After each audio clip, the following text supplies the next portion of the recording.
할렐루야.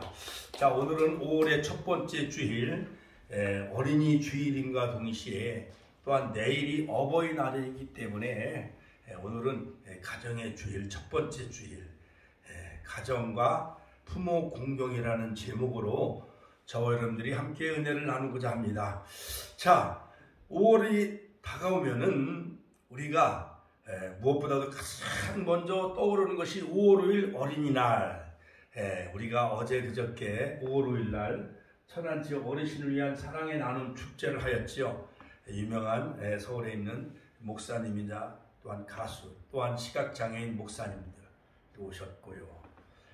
그 다음에 우크라이나 교포 2세 많은 그 학생 청년들이 와서 50 찬양으로 하나님께 영광 돌리고, 또한 여러 가지 시각장애인 또한 청각장애인 농아들이 와서 호떡을 구워주고, 또한 풀빵을 구워주고, 또한 인근 교회에서 목사님 부부가 오셔서 붕어빵을 구워주셔가지고요, 거의 한 90명 이상, 거의 한 100명 이상의 천안역에 있는 그 어르신들이 약 한 30-40명, 또한 초원 아파트에 계신 어르신들이 한 30명, 해누리 성경 아파트 한 10여 명, 그리고 우크라이나 학생들 한 30여 명, 또한 우리 교회 성도들 할 것 없이 한 90명 내지 100명, 정말 우리가 하나님께 예배하며 찬양할 수 있는 게 얼마나 큰 은혜이며 또한 축복인지 알 수가 없습니다. 다시 한번 하나님께 영광의 박수 올려드립시다. 할렐루야.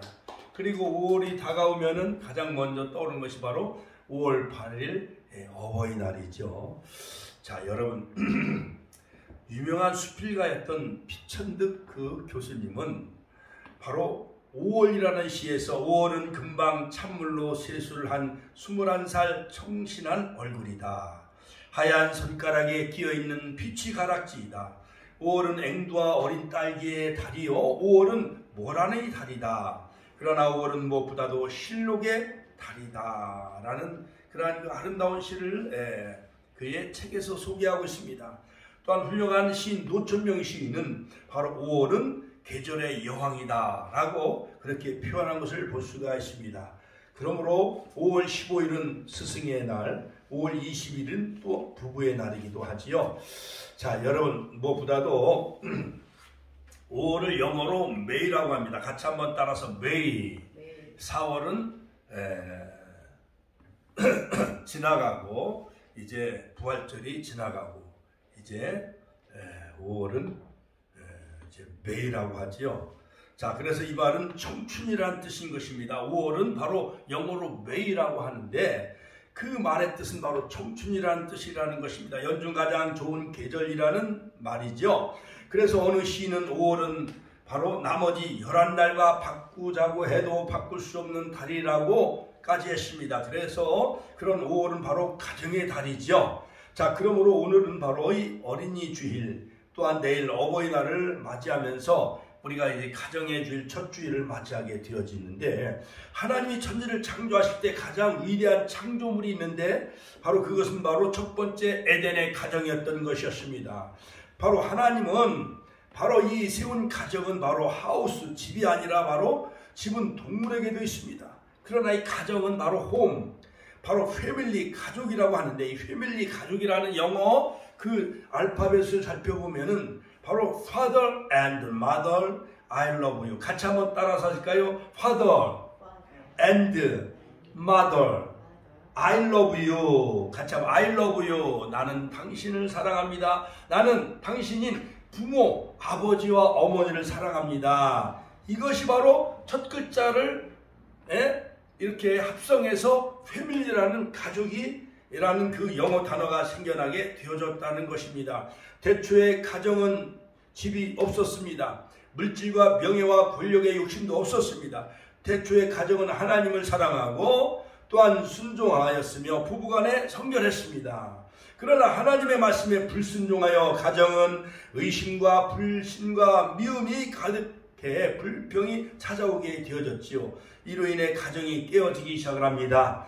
자, 그러므로 여러분, 에덴의 동쪽이라는 그 유명한 번슈타인이라는 그 유명한 에덴의 동쪽이라는 영화를 만드는 것은 바로 창세기 3장을 기초로 해서 깨어진 에덴의 가정, 동쪽에 쫓겨난 우리 인간들은 얼굴에 땀을 흘리며 필경은 흙으로 돌아가며 유리방황하는 그러한 인간의 그러한 그 가정의 비극을 모티브로 해서 에덴의 동쪽이라는 그것과 거의 비슷한 그러한 그 미국의 가정을 묘사하면서 만든 작품이 바로 이 에덴의 동쪽이라는 그러한 그 영화지요.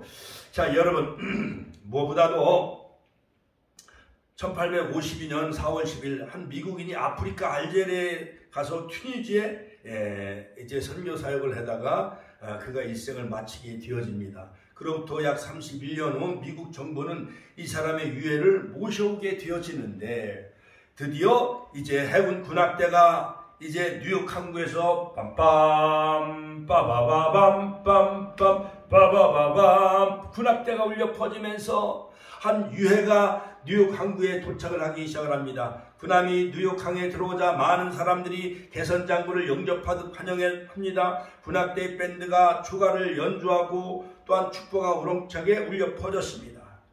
자, 그의 시신은 다름 아닌 존 페인이 즐거운 곳에서는 나로라 하여도 내 쉴 곳은 작은 집 내 집뿐이라네. 홈 스위트 홈. 같이 한번 따라서 하니까 홈 스위트 홈. 홈 스위트 홈. 홈 스위트 홈. 존 하워드 페인이라는 그 극작가가 즐거운 곳에서는 나로라 하여도 내 쉴 곳은 작은 집 내 집뿐이리. 할렐루야. 하나님께 영광의 박수 올려드립시다. 할렐루야. 존 하워드 페인이라는 사람은 바로 홈 스위트 홈, 이러한 아름다운 그러한 그 노래와 그 시를 통해서 많은 깨어진 가정들을 회복시키는 그런 운동을 펼쳤던 미국의 위대한 힘은 바로 그리스도를 추춧돌로 한 건강한 가정이 중심이 되어 청교도 기독교 정신 때문에 바로 이 홈 스위트 홈은 그리스도를 모신 가정, 주님을 모신 가정, 그리스도의 사랑이 넘치는 가정, 그렇기 때문에 미국이 오늘날 청교도 신앙의 바탕 위에 세계 약 400년 만에 세계 군사 강국, 그 다음에 선교 강국, 경제 강국이 되어진 것입니다. 그러므로 우리 대한민국도 미국의 청교도 신앙을 본받고 할렐루야, 바로 하나님 중심의 가정, 믿음의 가정, 선교하는 우리 대한민국, 그럴 때 군사 강국, 경제 강국, 선교 강국이 되어질 줄로 믿습니다.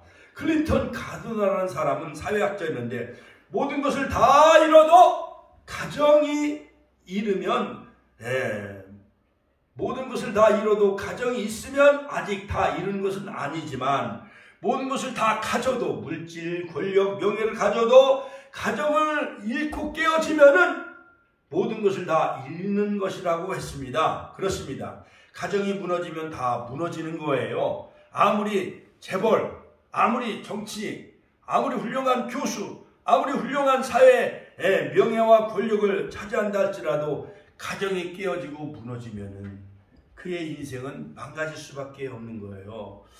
얼마 전에 캄보디아에서 이제 소천하고 우리나라의 그 시신을 모셔와서 장례식을 치른 그 코미디언 서세원, 그 가정은 아주 잘 나가는 가정이었지만 깨어지잖아요.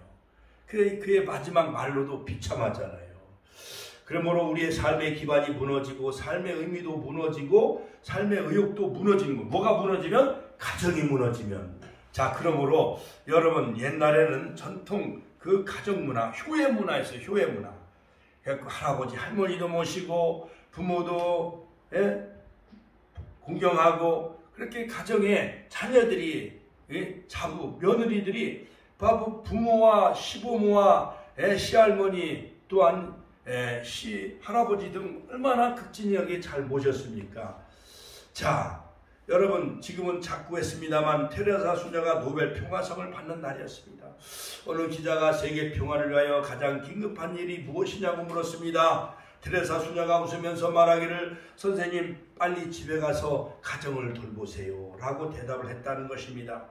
그러므로 세계 평화라는 것은 가정을 돌보는 것이요, 그래야 세상에 평화가 찾아올 수가 있는 것입니다. 그러므로 디모데전서 3장 5절에 보면 사도 바울은 사람이 자기 집을 다스릴 줄 알지 못하면 어찌 하나님의 교회를 돌아보리요. 가정을 행복하고 이끌고 나갈 수 있는 사람들만이 교회를 봉사도 제대로 할 수가 있는 것입니다. 그러므로 여러분 이 가정의 날 여러분 행복하시길 주의 이름으로 축원합니다. 축원합니다. 자, 그러므로 여러분 오늘 읽어드린 창세기 2장 18절로 25절에 보면은 이 세상에서 가장 소중한 이 가정을 지으신 분은 사람이 지은 게 아니었어요. 하나님이 그 가정을 에덴의 낙원에 하나님이 지어주셨고, 그 다음에 예수님이 이 땅에 오셔서 옆구리에 십자가에서 피를 흘려 주심으로 바로 그의 몸된 교회를 하나님이 세우신 거예요. 그러므로 하나님은 가정을 세우시고 또한 교회를 세우신 것을 볼 수가 있습니다. 자, 그러므로 여러분 가정이 없다면 고아가 되겠지요. 외로움이 밀려오겠지요. 고독하겠지요. 방황하겠지요. 공허하겠지요. 내일에 대한 희망이 없을 것입니다. 그러므로 이 세상에서 사는 모든 사람들은 행복한 가정을 원합니다. 또한 그런데 어떻게 행복한 가정을 만들어야 되는지 모르지요. 바로 오늘 성경 말씀을 통해서 우리가 그 비밀을 우리가 찾고자 하는 것입니다. 자, 그러므로 첫째, 가정은 부부로부터 시작이 되어지는 거예요. 같이 한번 따라서 가정은 부부로부터 시작이 되어집니다. 부부 사이가 바로 되면 가정이 행복해지는 거예요. 부부 사이가 잘못되면 가정이 불행이 찾아오게 되어집니다. 그러므로 여러분 말씀을 통해 행복한 가정의 원리를 우리가 발견하시는 이 시간이 되시길 주의 이름으로 축원합니다. 그러므로 에덴 가정의 최초의 설계자는 바로 하나님의 아이디어였던 거였어요. 태초의 가정을 하나님께서 계획하시고 디자인하셨습니다. 결혼은 사람의 계획이 아닙니다. 결혼은 젊은 청년과 젊은 처녀가 만나서 결합하면 물론 한 가정을 이루겠지만, 그러나 바로 그 결혼은 하나님의 바로 주례자로 하나님이 에덴의 가정도 주례자가 바로 하나님이셨던 거예요. 에덴의 가정을 지으신 분도 바로 하나님이셨지요. 야, 그러므로 말미암아 아담과 하와가 아름다운 가정이었는데 옛뱀 마귀 사탄이 그 틈을 비집고 들어옴으로 말미암아 선악과를 따먹으라고 부추김으로 말미암아 유혹에 빠진 나머지 에덴의 가정이 깨어졌습니다. 에덴의 교회가 깨어진 거예요. 아담의 갈비뼈를 취하여 하와, 즉 한 몸이요, 부부는 한 몸인 것입니다. 그러므로 아담을 잠들게 하고 그 갈비뼈를 취하여 하와인 그 교회를 만드신 거예요. 그 가정은 바로 미래에 펼쳐질 교회를 예표하는 그림자인데, 그러므로 하와는 저절로 생겨나는 것이 아니라 남편의 갈비뼈를 취하여 바로 사랑하는 돕는 배필 에제르, 바로 그 하와를 만드신 것을 볼 수가 있습니다. 그러므로 여호와 하나님이 이르시되 사람이 혼자 사는 것이 좋지 아니하니 내가 그를 위하여 돕는 배필을 지으리라. 같이 한번 따라서 돕는 배필. 아내는 부인은 돕는 배필이에요. 돕는 배필. 창세기 2장 18절 돕는 배필은 에제르 카네그도, 즉 여호와 하나님이 이르시되 사람이 혼자 사는 것이 좋지 아니하니 내가 그를 위하여 돕는 배필을 지으리라 하시니라. 창세기 2장 18절. 여기서 우리는 분명히 알 것이 있는데 사람 혼자 살면 안 된다는 거예요. 여러분, 바늘이 혼자 있으면 옷을 꿰 수가 있나요 없나요? 바늘 혼자 없잖아요. 바늘과 실이 같이 연합돼야 돼요. 그 다음에 지게가 혼자 있으면 세워질 수 있어요? 작디기가 받쳐줘야 지게에 어떤 짐을 싣고 세울 수가 있잖아요. 그렇죠? 자, 그러므로 여러분, 사람은 혼자 살면 안 된다는 것이 성경의 원리인 것입니다. 또한 이 돕는다라는 히브리 말은 바로 에제르. 같이 한번 따라서 에제르. 이 말은 남성 명사로 힘이 있는 자가 약한 자를 돕는 것을 말하는데, 돕는다는 말이 상대방보다 열등하다는 표현이 아니에요. 그러므로 시편의 하나님은 나를 돕는 자라. 시편 54편 4절, 시편 118편 7절. 자, 그러므로 여러분, 지혜로운 여인은 자기 집을 세우되 미련한 여인은 자기 손으로 그것을 헌다라고 하고 있습니다. 잠언 14장에 보면은, 자, 그러므로 태초에 하나님은 남자와 여자를 창조하셨어요. 창세기 보면 남자는 흙으로 지어졌지만은 여자는 남자로부터 취해진 갈비뼈를 가지고 만드는 거예요. 재료가 더 우수한 재료로 만들었어요. 아내와 부인 여성은 더 우수한 재료로 하나님이 지으셨습니다. 그러므로 여자는 아담을 돕는 배필, 에제르 케네그도라고 하는데 그 존재의 의미가 부여되어지고 있습니다. 창세기 2장 20절. 자, 여기서 중요한 것은 돕는다는 거예요. 돕는다는 거. 자, 여러분, 남자 혼자 호레비 있으면은 옛날에 남자 호레비가 혼자 살면 뭐가 세 마리요? 이가 세 마리. 그러나 과부는 은이 세 마리라고 했잖아요.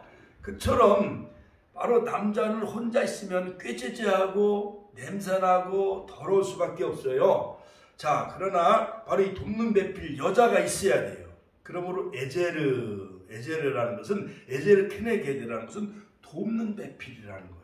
그러므로 에제르라는 단어는 성경에서 17번 나오는데 하나님께서 우리를 도우실 때 표현하는 단어로 하나님이 즉 도우시는 것과 같이 남편 아담을 돕는 배필은 바로 하와의 놀라운 영성과 지성과 정의지를 가진 그 여성의 그 돕는 배필은 하나님이 마치 돕는 것처럼 여자를 통해 남편을 돕는 그 배필로 하나님이 하와를 지어주셨다는 거예요. 에제르 케네게드.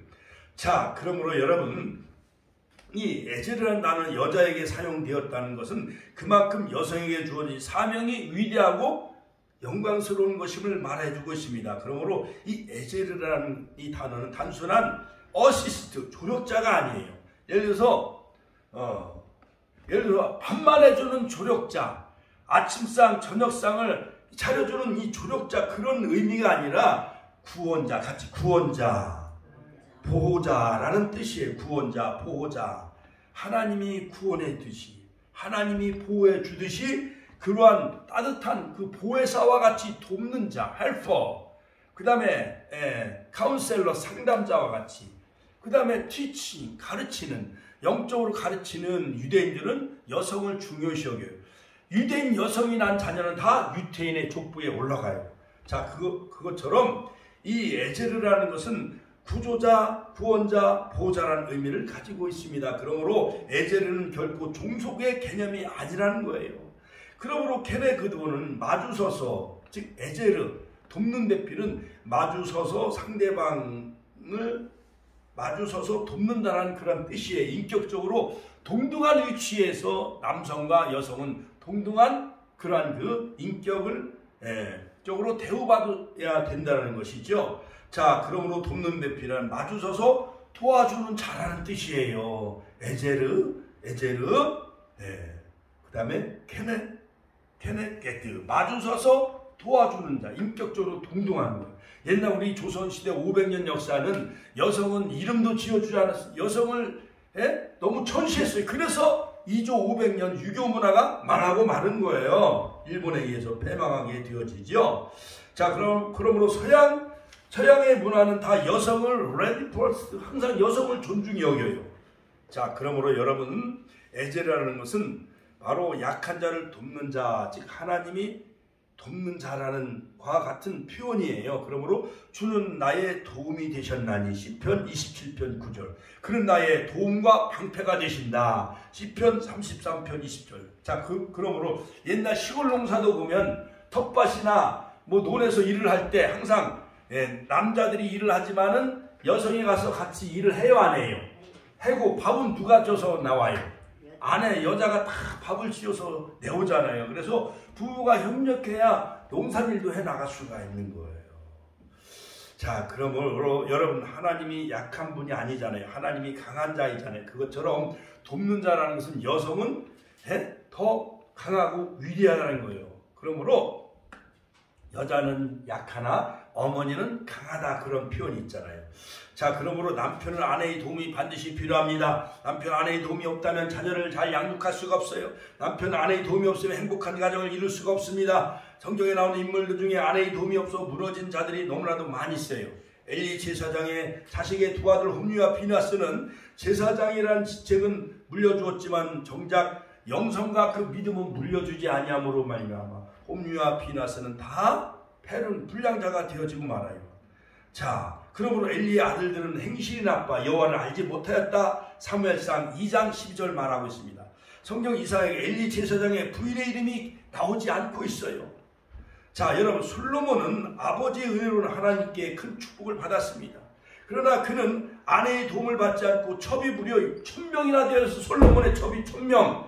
자, 그러므로 후궁이 700명이요 첩이 300명이었어요. 그러므로 바로 이 솔로몬은 바로 첩을 1000명이나 두면서 망하고 말하는 것을 볼 수가 있습니다. 삼손은 나라를 살려야 할 사사로 태어났지만 경건한 여인은 아내로 맞이하기보다 이방 여인을 따라다니다 드릴라의 유혹에 빠진 나머지 눈이 뽑히고 머리가 다 잘려나가 비참한 최후를 맞이하게 되어지죠.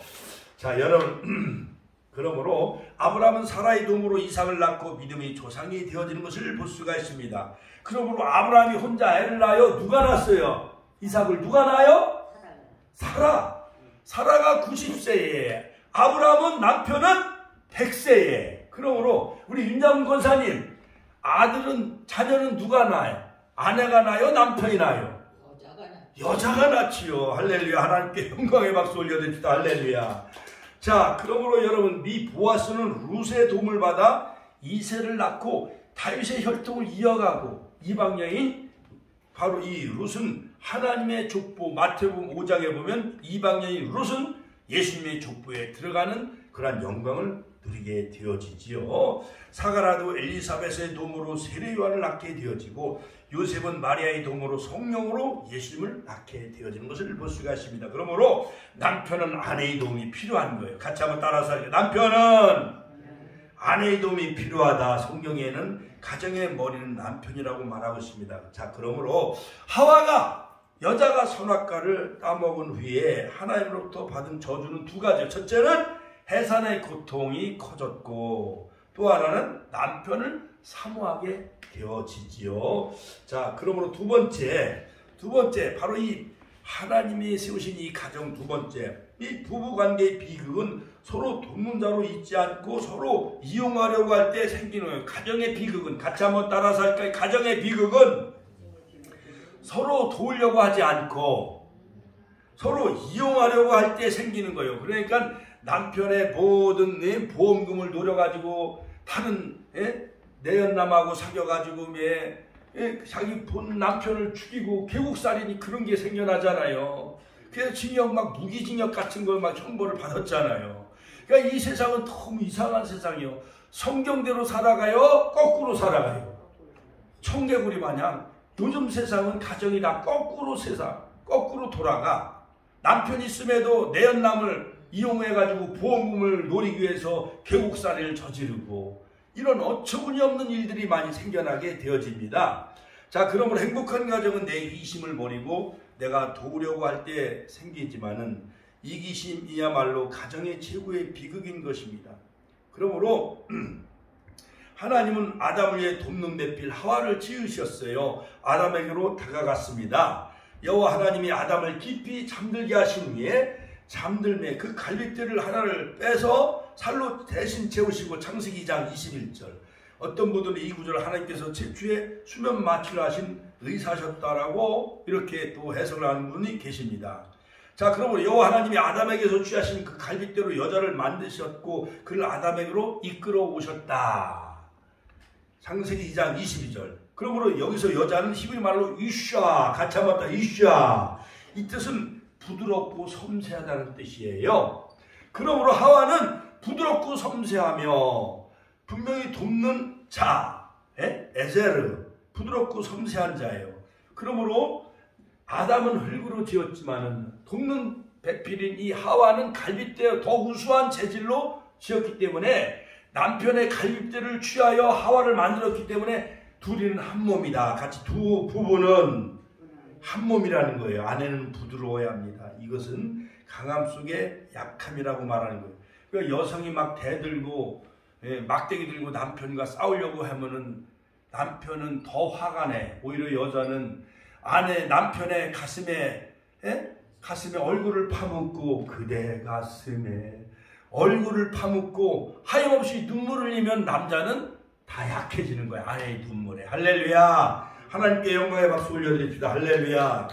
아내는 강함으로 남편의 마음을 붙잡는 것이 아니라 눈물로, 부드러움으로, 섬세함으로 남편의 마음을 사로잡아야 되는 거예요. 그래야 남편을 전도할 수가 있는 거예요. 믿습니까? 우리 집사님 권사님들. 할렐루야, 깨달음이 있으시길 주의 이름으로 축원합니다. 자, 하나님께서 하와를 만드시고 아담에게 하와를 데려오셨어요. 그러므로 이 결혼도 제도도 하나님이 만드신 거예요. 가정도 하나님이 만드셨어요. 아담이 하와를 찾아다닌 것이 아니었어요. 자, 그러므로 여러분, 슬기로운 아내는 여호와께로 말미암느니라. 잠언 19장 14절. 아담이 이르되 이는 내 뼈 중의 뼈요. 같이 한번 내 뼈 중의 뼈요. 살 중의 살이라. 이것을 남에게서 취하였은즉 여자라. 창세기 2장 23절. 자, 그러므로 여러분, 옛날에 보면 전통 혼례를 치를 때 보면은, 자, 전통 혼례는 대개 신부집에서 결혼식을 올리잖아요. 그렇죠? 우리 전통 혼례를 가보면은 그 전환이라는 의식이 있는데, 신랑이 신부집에 목으로 이 나무로 만든 기러기를 만들어 가지고 상위에 올려놓고 막 절을 했어요. 이 기러기는 암수의 의리가 좋은 동물로 알려져 있기 때문이죠. 기러기 못지않은 인구 부부의 대명사는 바로 원앙새. 같이 한번 딱 원앙새. 이 원앙새는 암수가 짝을 지어 산 후에 한 마리 암컷이 죽으면 나머지 수컷도 따라 죽는다는 배필세라는 거예요. 자, 그러므로 여러분, 바로 이 가정의 달은 다 행복한 가정 이루시고 행복한 부부가 되시길 주의 이름으로 축원합니다. 그러므로 이 어머니의 역할은 간호사가 되어지고 요리사가 되어지고 재봉사가 되어지고 운전기사가 소뚜껑 운전수가 되어지고 그 다음에 철학자가 되어지고 상담사가 되어지고 다 그런 거예요. 교육자가 되어지고. 그러므로 바로 이 어머니의 사랑은 배에 돛이라면 아버지의 사랑은 키와 같은 거예요. 그러므로 아버지는 속으로 자녀를 울면서 사랑하고, 또한 어머니는 겉으로 울면서 자녀를 사랑하고 양육하는 거예요. 그러므로 어머니를 상징하는 꽃은 바로 카네이션, 안나 자비스. 5월 8일 내일이 바로 어버이날이고 오늘 꽃을 이렇게 브로치를 달아드렸잖아요. 그렇죠? 그러므로 이 안나 자비스에 의해서 어머니날이 생겨나게 되어진 거예요. 1864년 5월 1일 날. 그래서 1914년 5월 9일 날 우드로 윌슨 대통령은 국가의 기념일로 선포해가지고 바로 미국은 바로 어머니날이 일찍이 제정이 되어졌어요. 그러므로 선진국이고 잘 사는 나라가 되어진 거예요. 할렐루야. 하나님께 영광의 박수 올려드립니다. 할렐루야.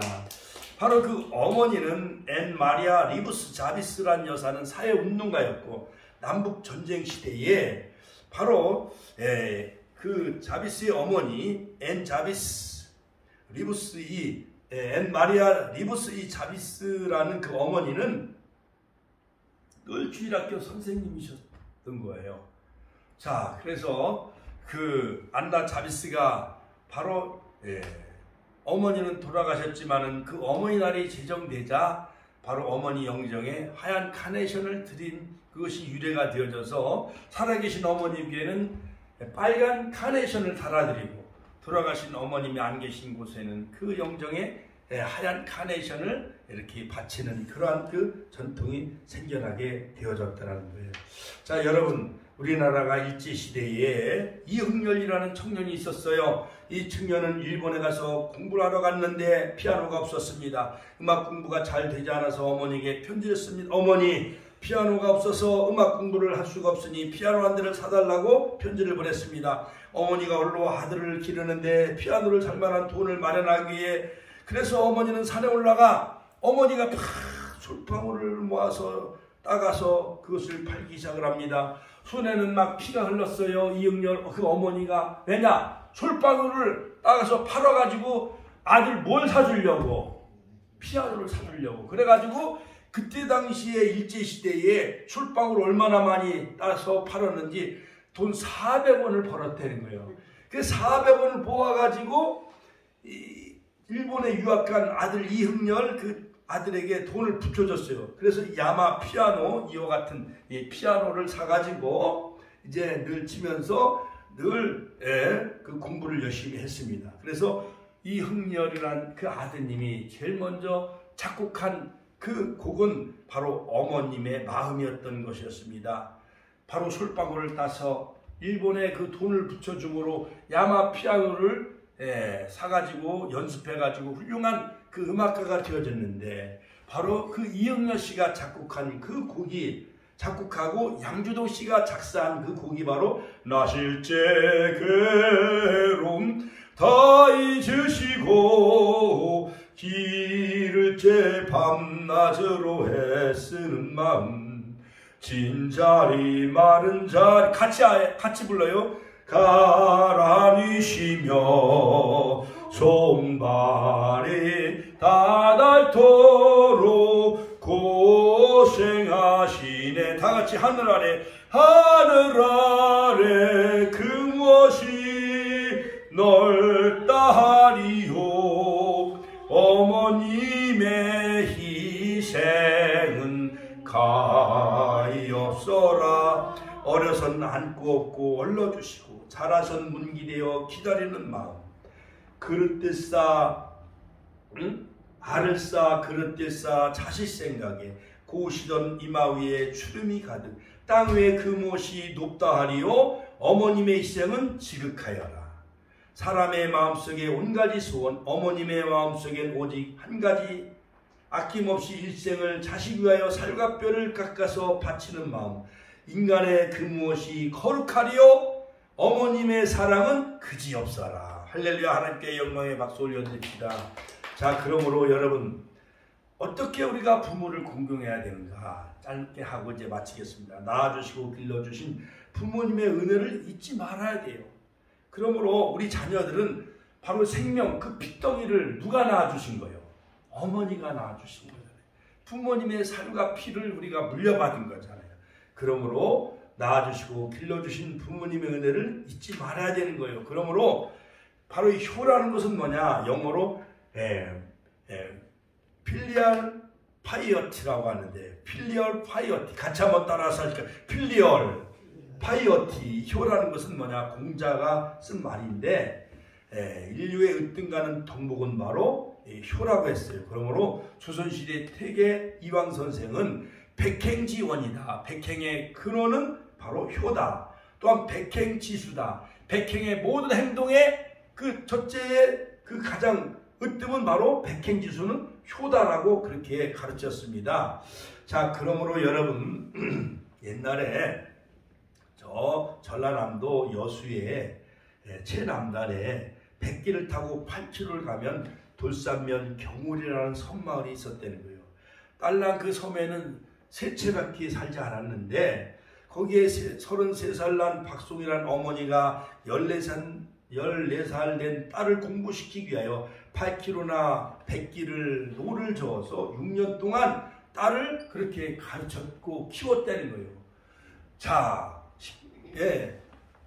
여러분 18km나 되는 그 육지에 학교가 있으니까 섬에서 어머니가 6년 동안 배를 태워가지고 14살 된 그 딸을 공부를 시켰다는 것입니다.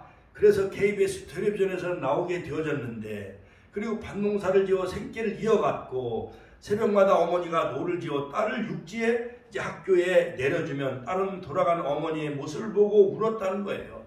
그래서 6년 동안 그 어머니는 무려 3만 킬로를 배를 저어가며 노를 저어가며 딸을 뒷바라지하며 공부를 시켜줬다는 것입니다. 딸이 학교를 졸업하는 날 어머니의 사랑의 모습에 졸업장은 온통 눈물바다가 되고 말았다는 거예요. 이것이 바로 어머니의 사랑이에요. 나는 힘들어도 어머니의 고생은 생각을 해요, 안 해요? 안 하는 거예요. 낳았고 진자리 그 축축한 진자리는 자신이 주무시고 마른 자리는 누굴 거기다 뉘어요. 새끼들을 그렇게 보슬한 그 마른 자리는 자식을 뉘어주는 것이 어머니의 심정이에요. 어머니의 사랑이에요. 자, 둘째 바로 이 정철 시인은 뭐냐? 정철은 그런 시를 썼어요. 유명한 정철 어버이 살아실제 성질이란 다하여라 지나누면 애랄 따워야 하리니 평생에 고쳐 못할 일은 이뿐인가 하노라. 유명한 정철의 시조가 있지요. 그러므로 공자는 효가 만덕의 근원이요 백행의 근본이라 말하며 효는 어버이를 공경하는 데 시작한다고 가르쳤습니다. 자, 그러면 두 번째 부모 공경의 길은 부모님께 감사하며 자주 찾아뵙는 거예요. 같이 한번 따라서 할까요? 부모 공경은 부모님께 자주 감사하며 또한 찾아뵙는 게 효도예요. 자, 정신적으로 물질적으로 위로를 해줘야 돼요. 혼자 계시면 외롭잖아요. 그렇죠, 어머니가. 그러니까 자식이 자주 전화도 문안 인사드리고 어버이날 자주 찾아뵙고 고기도 사드리고 과일도 사드리고 좋은 음식을 차려드리는 것이 바로 이것이 바로 효인 것입니다. 할렐루야, 할렐루야. 자, 그러므로 역사를 통해서 위대한 성공한 인물들의 그 배우는 위대한 어머니가 다 계셨습니다. 영국의 존 웨슬리 목사님은 그 존 웨슬리, 자, 수산나 여사, 존 웨슬리의 어머니 수산나 여사는 자녀를 모두 몇 명을 낳았는지 알아요? 수산나 여사. 존 웨슬리의 그 어머니는 수산나 여사가 19명의 자녀를 낳았어요. 19명. 놀래지도 않아. 19명.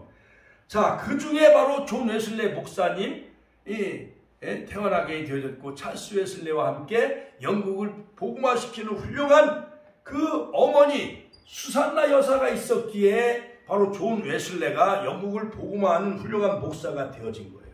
중국의 장개석 총통은 30년간 모시고 있던 시무종관 오문기라는 장군이 있었는데 한 번은 장개석 총통이 생일을 맞이했습니다. 그 신하들이 음식을 차려줬어요. 근데 장개석 총통은 그 내 생일은 나를 낳아주시고 키워주신 어머님이 이 생일상을 받아야 되는데 하면서 나는 이 생일상을 받을 자격이 없다고 하면서 그 상을 물렸다는 그런 그 유명한 일화가 있습니다. 내 어머니는 잘 잡수지도 못하고 좋은 옷도 입지 못했는데 어떻게 나 생일이라고 내가 이 상을 받을 수가 있느냐, 이 생일상은 어머니가 받아야 된다고 하면서 그 상, 어머니는 돌아가시고 안 계시니까 이 상을 물렸다는 그런 그 유명한 이야기가 있습니다. 그뿐만 아니에요. 에브라함 링컨 대통령은 바로 그 어머니 스토 부인이 늘 성경을 가르쳤어요. 그래서 미국의 16대 대통령이 되어졌잖아요. 할렐루야. 하나님께 영광의 박수 올려드립시다. 할렐루야. 그러므로 이 부모 공경의 길은 감사하는 마음을 갖는 거예요. 같이 한번 감사하는 마음을 갖자. 할렐루야. 자, 옛날에 어느 교도소에 수감된 어떤 분이 어머니의 눈물이라는 책을 썼다는 거예요. 자, 그런데 바로 이 아들이 뭘 사고를 쳐가지고 감옥에 갇혔대. 감옥에 들어가게 되어졌어요. 그 어머니 날마다 성경책을 가지고 눈물을 흘려가며 이 자식이 겨울에 추운 감옥에 어떻게 지내나 해가지고 속옷을 갖다 줬습니다. 또한 겉옷도 사다 줬습니다. 성경책을 갖다 읽어주고 또한 가르쳐 줬어요. 내가 너를 이렇게 말씀으로 잘 양육하지 못하고 신앙으로 너를 가르치지 못해서 내가 감옥에 들어간 것은 이 애미의 잘못이다 하면서 춥지. 그러고 난 다음에 눈물을 주르르 흘렸다는 겁니다. 그 다음에 성경책 한 권을 넣어주면서 이것을 받아 읽어라 하면서 어머니는 냉가슴 앓듯이 추운 겨울에 화병이 걸려 돌아가시고 말았어요. 그 어머니가 안 오시는 거예요. 그 나중에 이제 형이 그 교도소에 그 교도소에 면회를 간 거예요. 그래서 그 동생이 형 왜 어머니는 안 오시고 왜 형이 오시냐고 그랬더니 말을 안 했다는 거예요. 그래서 나중에 이제 3년인가 지나고 나서 출소해서 보니까 그 묘로 형이 인도하더라는 거예요. 그 산속에 가보니까 어머니는 벌써 돌아가시고 안 계시다는 거예요.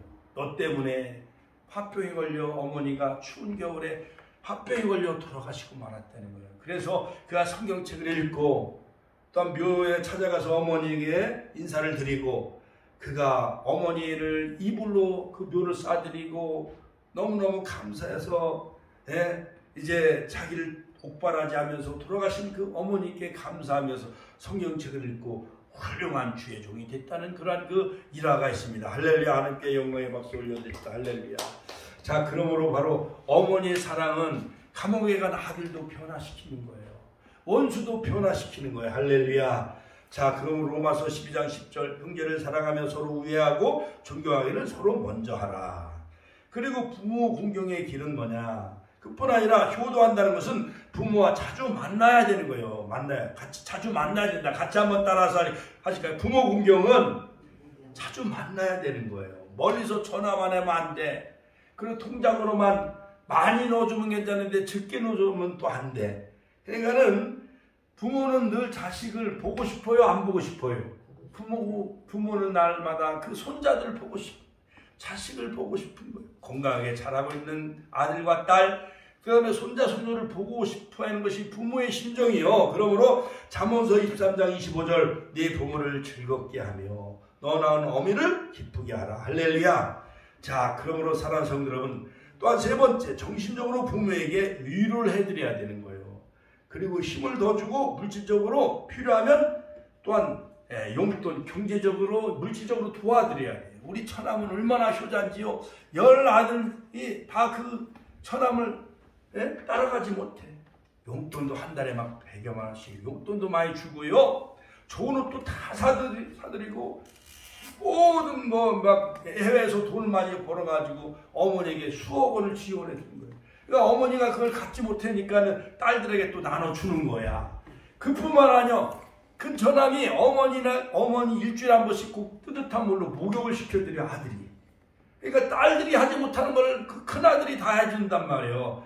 할렐루야. 그러므로 그 아들이 복을 받고 다 미국에 유학 가고 좋은 대학 변호사 공부를 하고 둘째 아들도 양문이 미국에 훌륭한 그러한 회사에 취직하고, 또한 손주는 또 미국에 가서 또 결혼해가지고 또 외국인 남자하고 손주가 결혼해가지고 잘 살아요, 지금도.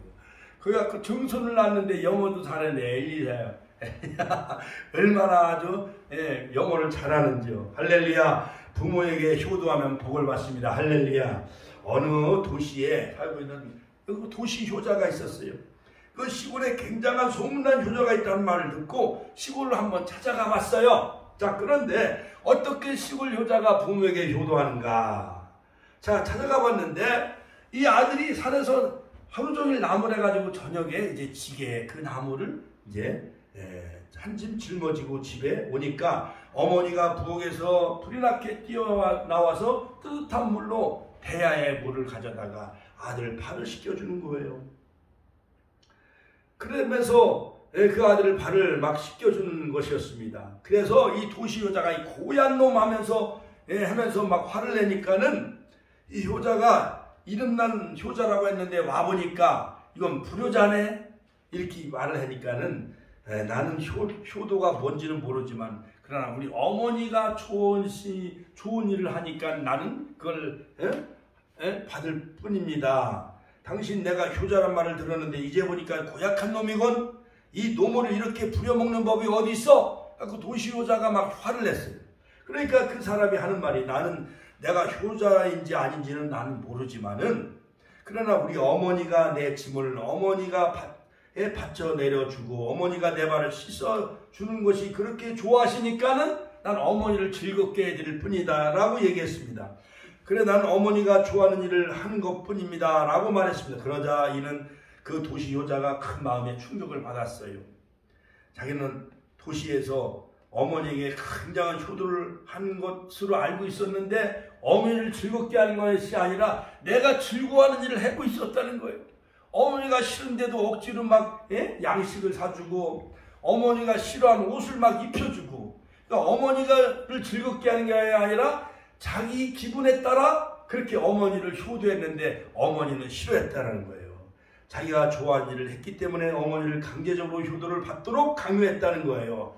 그래서 자기는 효자 노릇을 했지 어머니 부모에게 즐겁게 해주는 효도를 하지 못했다는, 거기에 대해서 그가 자책을 느끼게 되어졌다는 거예요. 그러므로 효도는 부모를 즐겁게 해드리고 부모를 기쁘게 해드리는 것이 효도이라는 것을 사랑하는 성도님들 아시길 주의 이름으로 축원합니다. 결론적으로 부모 공경은 약속 있는 첫 계명이니 할렐루야. 그러므로 출애굽기 20장 12절 네 부모를 공경하라. 그리하면 네 하나님 여호와께서 내게 준 땅에서 생명의 길이라.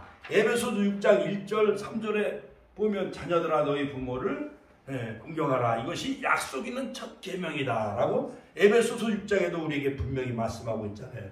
할렐루야. 할렐루야. 하나님께 영광의 박수 올려드립시다. 그러므로 룻기서 1장에 보면 16절 룻이 이르되 내 어머니로 떠나며 어머니를 따르지 말고 돌아가라. 강권하지 마옵소서. 어머니께서 가시는 곳에 나도 가고 어머니께서 머무시는 곳에 나도 머물겠나이다. 어머니의 백성이 나의 백성이 되고 어머니 하나님이 나의 하나님이 되시리니 어머니께서 죽으신 곳에 나도 거기 죽어 거기 묻힐 것이라. 만일 내가 죽는 일 위에 어머니를 떠나면 여호와께서 내게 벌을 내리시고 내리시기를 원하나이다. 이방 여인 나옴이라는 그 어머니가 있었어요. 그런데 그 남편이 바로 엘리멜렉인데 저 예루살렘에 베들레헴에 살다가 저 이방 나라 모압으로 이민을 갔어요. 10년 만에 남편 엘리멜렉이 죽고 두 아들이 다 죽어요. 네. 아들들은 다 죽고 결국 이제 며느리만 남게 되어지는데 오르바는 이별에 키스하고 그냥 그 모압 남편을 만나서 새로운 시집을 가고 이 룻이라는 그 자부가 시어머니 치마폭을 붙잡고 따라오는 거예요. 자기 아들도 죽었고 시아버지도 죽었는데 이제 홀로 된 그 과부인 나오미를 따라 예루살렘으로 돌아와서 그 시어머니를 공경하게 돼요. 누가?